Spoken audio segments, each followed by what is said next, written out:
I just wanted to get a clarification on the letter that was sent last night. Sure, absolutely. From Dr. O'Connor. And you can correct me if I'm wrong, but it didn't seem to explicitly describe the nature of Dr. Kennard's meeting with Dr. O'Connor. So can you say whether that one meeting was related to care for the president himself? I can say that it was not. It was. Okay, great. And can I just ask why that information that was released last night just wasn't said at the briefing yesterday? Well, no, actually, a lot of what is in the letter was said at the briefing, to be very, very clear. I said many of the things that were laid out in the letter was actually repeated right here behind this lectern at this podium yesterday. It was. What said that? Hold on. I said many of the things, and we got clarification, obviously, from Dr. O'Connor, but it was in line with what I said. When I said only 3, right? I said only 3 visits that this particular doctor had. I said a neurologist. What I was not able to confirm is the name, and the reason why is because we do not share private information.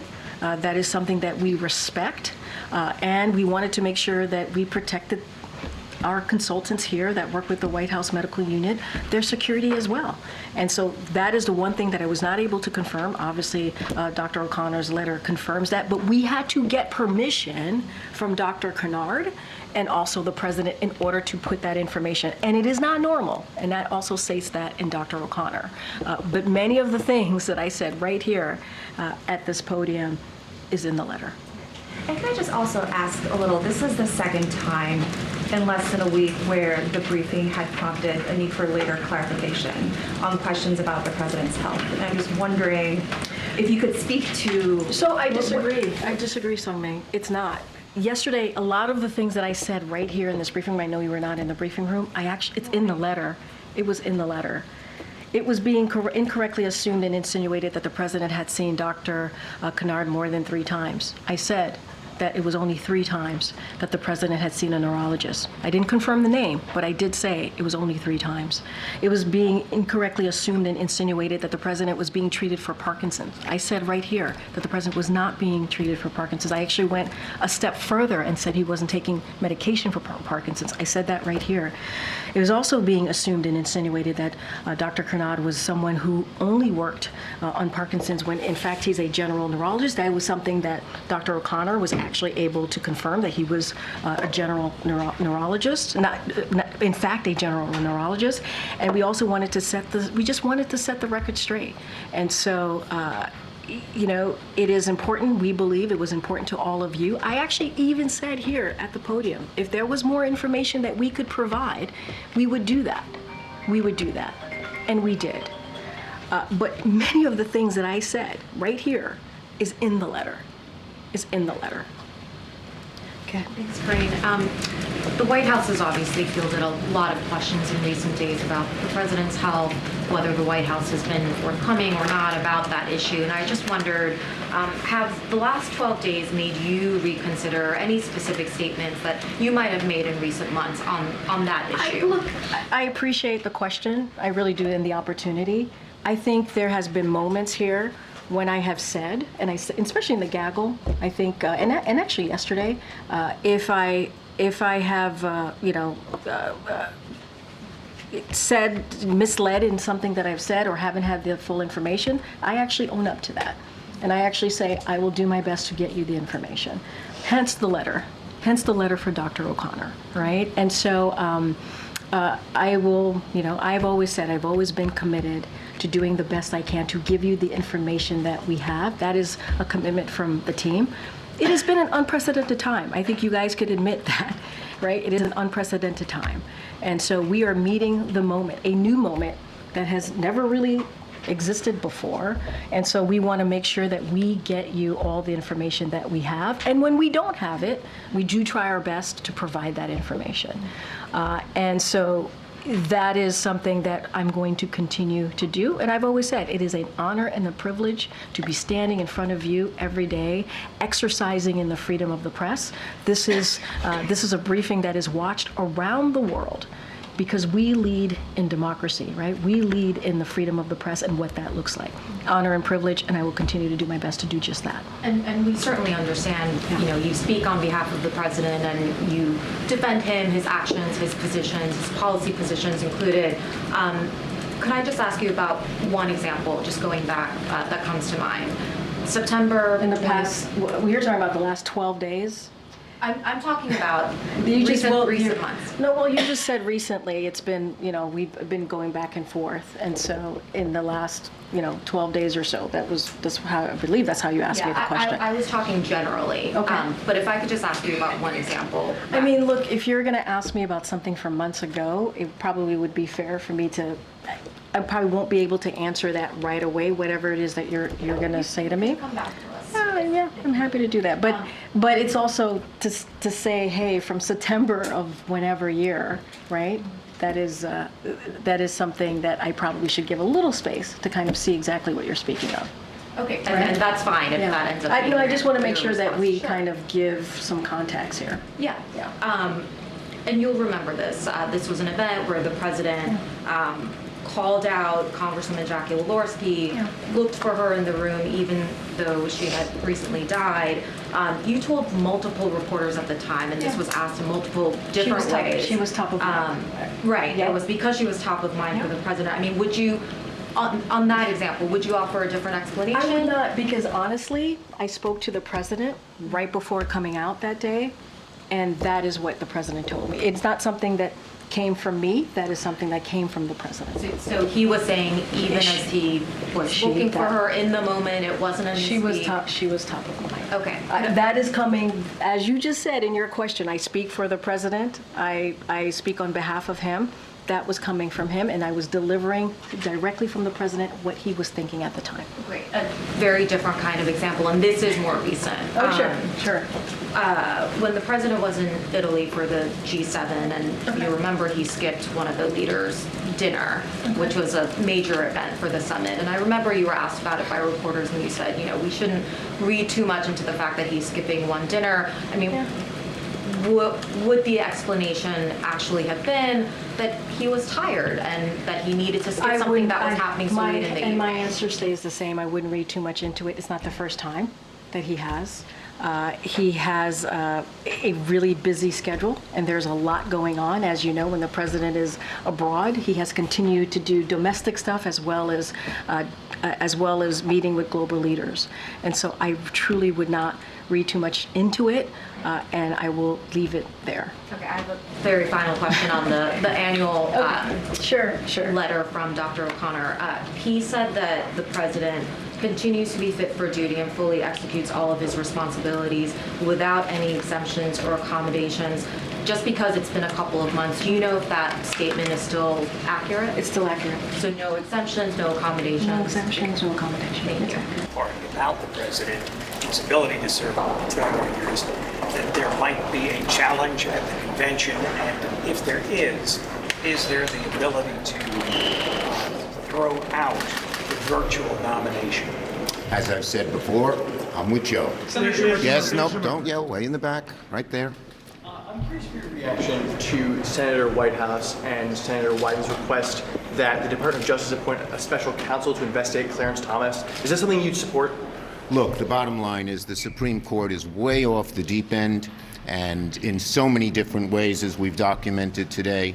And Senator Whitehouse, Senator Durbin have many ways of trying to get to the bottom of this, clean up the court in a variety of ways, and I'm looking carefully at all of them. Go ahead, Manu.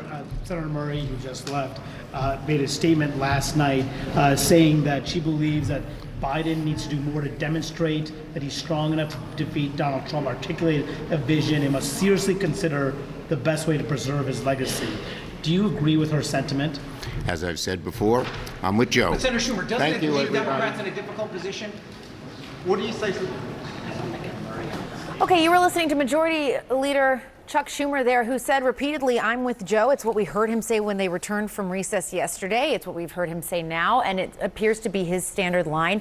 On the other side of the Capitol, Hakeem Jeffries, the leader of the House Democrats, has remained mum, but has not certainly come out against Joe Biden. We saw House Democratic leadership earlier today trying to kind of shift the focus back on Donald Trump and away from Joe Biden, the president, who remains atop of the ticket. This is as Congress is now back in session, and we're getting new reporting from our colleagues there on the Hill that on Tuesdays they go to lunch, as Senator Doug Jones, former senator, is sitting right over here. He knows they go to lunch and they all talk about issues at hand, and that there was serious concern in the room about the future. So we can dig into all of this, but so far, the top line from this very important day on the Hill has been that Joe Biden lives to fight another day as the Democratic nominee. Absolutely, and we'll get to former Senator Jones in just a moment. We also have former California Senator Barbara Boxer with us, and Gloria Borger. Thank you for sticking around. Sure. Before we get to discussion of what's happening on Capitol Hill, I just want to point out something significant that came from that White House press briefing, because it was a point of contention yesterday between Karine Jean-Pierre and reporters. This question of Dr. Kevin Kennard and his 8 visits to the White House over the last year, at least 8 visits, including 3 this year. He's, of course, a specialist when it comes to Parkinson's disease. Yesterday, the White House wouldn't give specifics about why he was visiting the White House grounds, except to say that the president does not have Parkinson's and is not being treated in any way for that illness. Today, Karine Jean-Pierre confirming that Dr. Kevin Kennard met with the president's physician, Dr. Kevin O'Connor, on January 17th at the White House. But that visit, she says, was not related to care for the president. An important distinction, as all of these questions about the president's health linger, and as you pointed out, are fodder on Capitol Hill as Democrats, at least privately, continue discussions about having Joe Biden at the top of their ticket. So now that we've set the table, let's have the conversation and first talk to former Alabama Senator Doug Jones. Senator, how does this all land with you, this conversation that's happening on Capitol Hill as the White House is forced into a position where they have to answer these questions at a time when Democrats wanted to focus on Donald Trump? Well, it's unfortunate, for sure. But the fact is that we have seen this week and this day that members of the House, members of the Senate today, and the questions concerning any medical issues that are, I think those have been kind of laid to rest. I mean, the fact is that this doctor has come in there to see a number of people. That's not unusual. You recall, I worked at the White House for a couple of months. And that medical staff is constantly seeing people, and they're bringing people in. That's a nothing burger at this point. The Senate is rallying around. People are staying the course. I think the House is doing that. The president, and it's important this week in particular to show that, because you've got NATO leaders in. This is a big deal for the European Union and NATO. And it's important to show support for the President of the United States. And I think he is doing a very good job of solidifying that support. Maybe a little bit late, some would argue, but at least he's solidifying at this point. And Gloria, you have sat here with us through all of these live events over the last, I guess it's almost been an hour at this point. I'm curious what you take away from all of them, and also it seems to me the theme, this push and pull, we're getting this reporting from Manu Raju, the closed door meeting, Senate Democrats expressing their deep concerns about how the race is shaping up, House Democrats saying they were deeply concerned, but then publicly saying something else. This push and pull between, we're really worried, but publicly it's okay, everything's fine. We don't know what to do. I mean, I think there's a certain amount of paralysis here. I mean, we know that Senator Warner wanted to have a meeting earlier than this. Instead, he clearly allowed it to happen at the luncheon today, and that, according to Manu, these concerns were aired out. I think the question is, what do you do? Because if Joe Biden says, I'm not going anywhere, what are the alternatives? Can they push him out? Can they make Kamala Harris the nominee?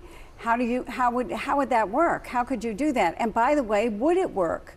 Would it help Democrats? Would it hurt Democrats? I mean, nobody really knows the answers to these questions. What they do know is that they're panicked to a certain degree because they see their chances for the presidency evaporating in battleground states before their very eyes. The chance, particularly to take back the House, is very, very much in danger.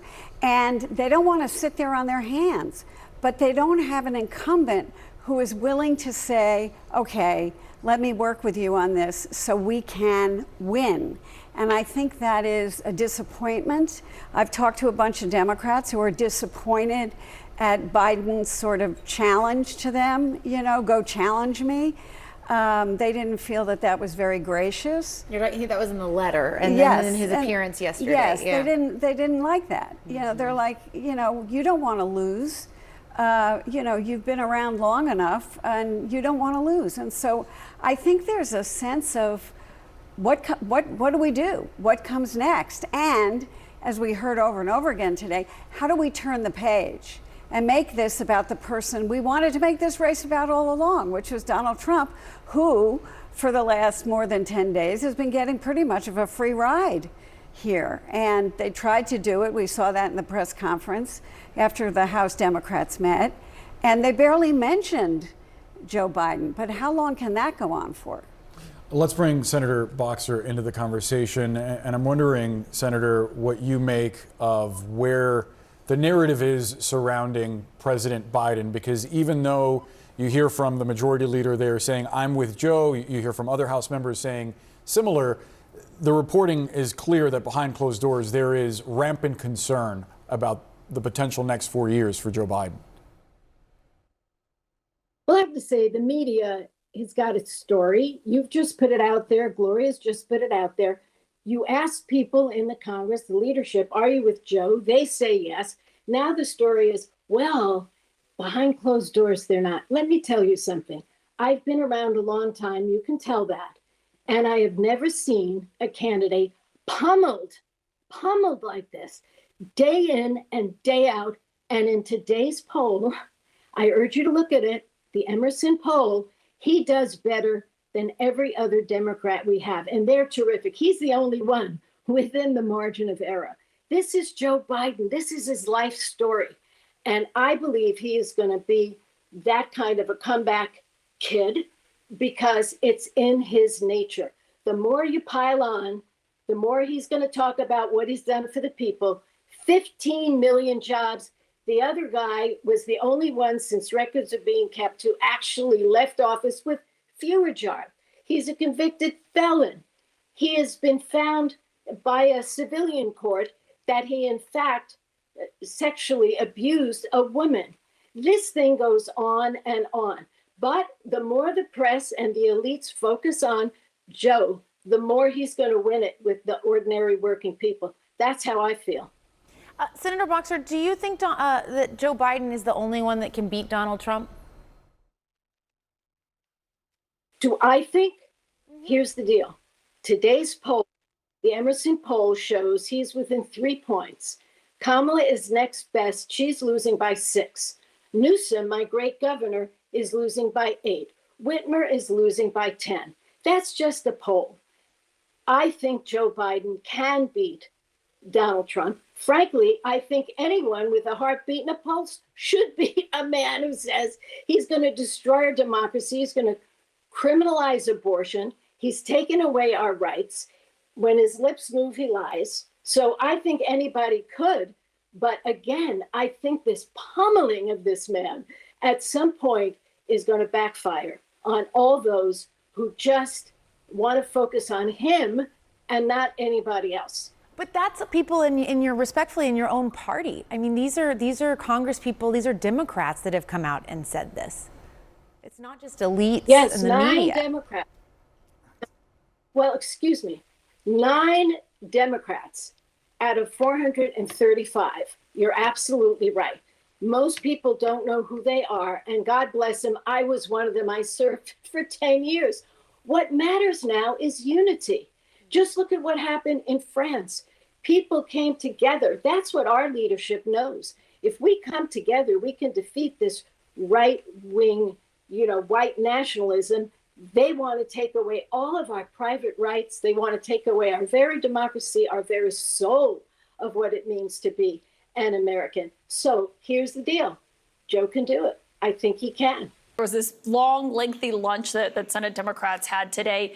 And after my colleague Dana Bash reported that you, Senator Jon Tester, and Senator Sherrod Brown all said during that lunch that you don't think President Biden can win in 2024. Is that true? Well, it's true that I said that, and I did say that behind closed doors, and you guys and others asked whether I had said it, and that is what I said. So I figured I should come here and say it publicly. Why do you think he can't win in November? I just think this race is on a trajectory that is very worrisome if you care about the future of this country. Joe Biden was 9 points up at this time. The last time he was running, Hillary Clinton was 5 points up. This is the first time in more than 20 years that a Republican president has been up in this part of the campaign. Donald Trump is on track, I think, to win this election and maybe win it by a landslide and take with him the Senate and the House. And so for me, this isn't a question about polling. It's not a question about politics. It's a moral question about the future of our country. And I think it's critically important for us to come to grips with what we face if together we put this country on the path of electing Donald Trump again. So you're worried that your party is not just going to lose the White House if Joe Biden is at the top of the ticket, but that you're also going to lose both chambers of Congress? I think that we could lose the whole thing. And it's staggering to me. I mean, Donald Trump's already been president. I thought he was the worst president that we've ever had. He already took away, the right for women to be able to make their own decisions around health care. He's already put 3 extreme Supreme Court justices on the court that wouldn't even survive a vet in the old days, but now are on the court because Donald Trump did it. These are all the things he's already done. And today, as we're sitting here, he's 3.5 points ahead in the polls. He was ahead before President Biden had that very unfortunate debate. And the lead has been growing. And we have 4 months to figure out how we're going to save the country from Donald Trump. And when I think about the kids that I used to work for in the Denver public schools, when I was their superintendent, most of whom are kids of color, most of whom are kids living in poverty in a country with incredibly low economic mobility, and where the poverty rates are growing, and where the economic unfairness, I think, is producing Donald Trump in many ways. So you're saying the stakes are really high here? The stakes could not be higher. I believe that if we elect Donald Trump president again, my generation of Americans will be the first generation to leave less opportunity, not more, to the kids coming after us. That's not Joe Biden I'm blaming for that. That's not the senators I'm blaming for that. That is our generation of Americans, and we cannot let that happen. And we don't have to let it happen. We have to defeat the malignant figure that is Donald Trump, though, for us to be able to address the issues that we need to address. But you don't think that Joe Biden can do that. So how can you not call on him to drop out of the race if you think he'll lose to Donald Trump? Well, look, we're all here this week to have this discussion, to have this debate. I'm sure President Biden has a different view of his prospects in this election than I do, but we should be having a discussion about that. And the White House, in the time since that disastrous debate, I think has done nothing to really demonstrate that they have a plan to win this election, that they have a convincing plan to win in the battleground states where we have to win in order to win this election. So are you and they need to do that. They have to demonstrate that to the American people. And by the way, this is not about ignoring the American people's concerns. It's not about brushing off the American people's concerns. They have to address the American people's concerns. The people that I represent from Colorado have deep concerns about whether or not the president can win this race. I want to turn now to David Axelrod, CNN senior political commentator and former senior advisor to President Obama, who's here with us now. David, I had a lot of questions for you about some polls, but I want to get your reactions to Senator Bennet just now, first off. Well, look, I think he's saying what a lot of members of Congress and elected officials are saying behind closed doors. I mean, I've heard from many of them, and you probably have too, Caitlin. I think there's a great deal of worry. There's a great deal of respect and affection for the president. People feel good about what the president has done, but that's not what's on the ballot. What's on the ballot is he fit to serve for 4 more years? And that took a big hit. It was, people had doubts because of his age before the debate. It took a big hit in that debate, and numbers are reflecting that. And I think people are worried about the very thing that Michael Bennet just said. They're just, afraid to say it. And I will say, from a strategic standpoint, the president did a smart thing by sending that letter on Monday morning, because basically the attitude I've heard from a lot of members is, why should we stick our necks out? Because he's not going to go anyway. Yeah. And you know, you hear that's that- sort of go ahead. You hear that, David, but I do think it's important that there are numbers here too. It's not just, you know, what pundits are saying or donors, but the Cook Political Report today moved 5 states closer to Donald Trump: Arizona, Georgia, Minnesota, New Hampshire, and Nevada, all since the debate. And, you know, when you've been in the White House, how would you look at those numbers if you were sitting in the West Wing right now? I would hope that I would be honest with the president about where he is in this race. We all heard him tell George Stephanopoulos that he didn't believe, that he thought he was in a tied race. He didn't believe the polls, although he generally is willing to quote polls if they're positive and dismiss them if they're negative. But he said he didn't believe in the polls. There is a ton of data out there that are red flashing lights, and he needs to know that, and he needs to consider that. Listen, I know Joe Biden well. I served with Joe Biden. I admire Joe Biden. One of his great qualities is that he is relentless in the face of adversity. He does pick himself up. But the opponent here ultimately isn't Donald Trump. It's Father Time. And that opponent is undefeated.